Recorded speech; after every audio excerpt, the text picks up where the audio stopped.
Hi guys, welcome to another episode of SCN. On last week's show, we dispelled a few motoring myths. This week, we're all about highlighting some terrible driving habits.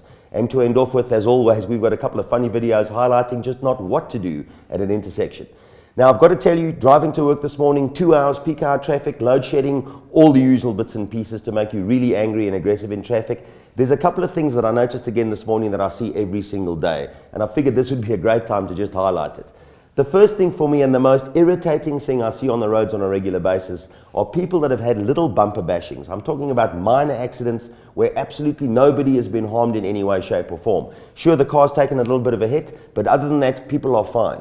Why is it in that kind of instance that people feel the need to get out of their cars and spend an hour and a half deliberating about whose fault the accident was?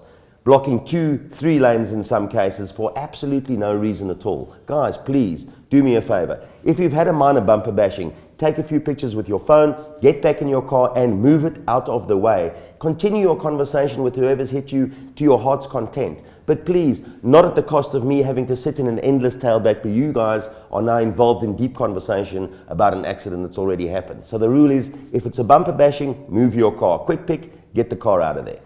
The other thing that does irritate me to death, I've got to say, and this is really something that only seems to go on in South Africa, having driven all over the world, South Africans tend to treat traffic circles like four-way stops. A traffic circle is a roundabout. There's only one rule on a roundabout, and the one rule is give way to the right. You don't even have to slow down if there's no cars coming. It's a traffic circle. Why do South Africans treat them like four-way stops? People come up, and then he goes, she goes, he goes, she goes. No, that's not how it works.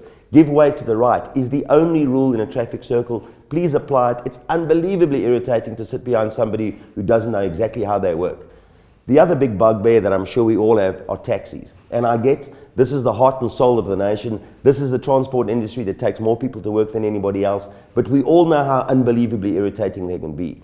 The one thing, or the two things that irritate me more than anything else with taxis are the guys who will stop in a road where there's a little lane, a meter, 2 meters, 5 meters in front of them. Rather than driving up to the little lane and going off the road, then unloading or loading passengers, they insist on stopping before the lane and blocking the lane of traffic behind them.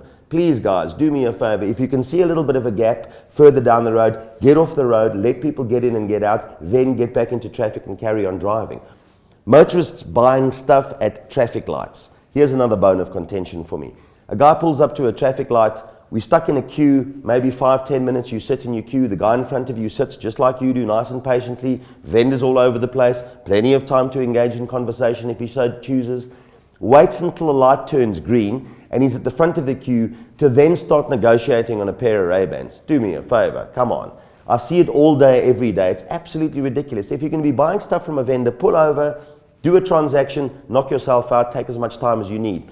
Why inconvenience me when the light's about to change green, now you decide you want to go and buy that Coke and negotiate over the price of it? Come on. Have a little bit of thinking about everybody else who's stuck in traffic behind you.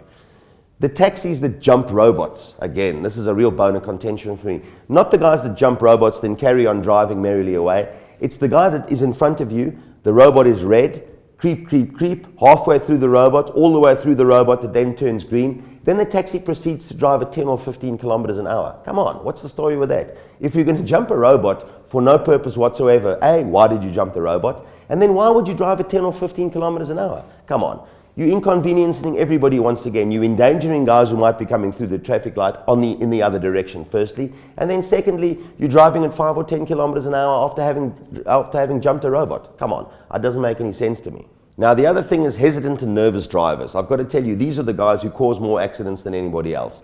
I would far rather have a reckless driver who sticks to what he's doing. If he's going to go left, he goes left. Then have a hesitant driver who indicates left, goes right. Starts going, then stops. Sometimes when you're driving along, you see these guys at a stop street and they start creeping, creeping, creeping. They're not stopped and they're not going. It's unbelievably irritating to watch this happen. If you're behind a driver who indicates they never moves, or half moves, half indicates, there's no commitment. They're not committed to going left or going right. That's a huge problem for me. Hesitancy in driving is just, without doubt, one of the most dangerous things you can possibly be doing on South African roads. Please don't. Make a decision and stick to it. You'll be doing all of us a huge favor. And on that note, let's have a look at some guys who just don't know how to treat an intersection properly.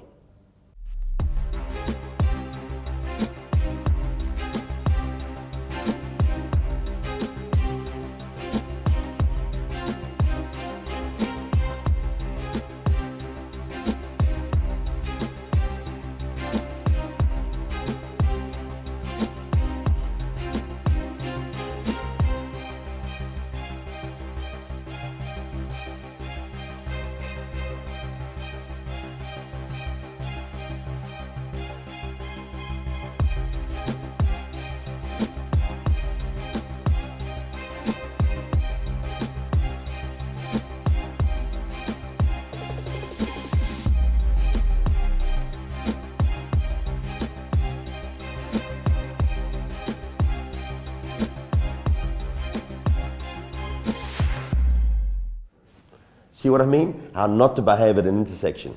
Thanks for watching, guys, and don't forget to smash that like button. Check out the original video on the links below. Like us on Facebook, follow us on Twitter, and subscribe if you haven't already. I've been Nick, it's been real. We'll see you soon. Surf4Cars.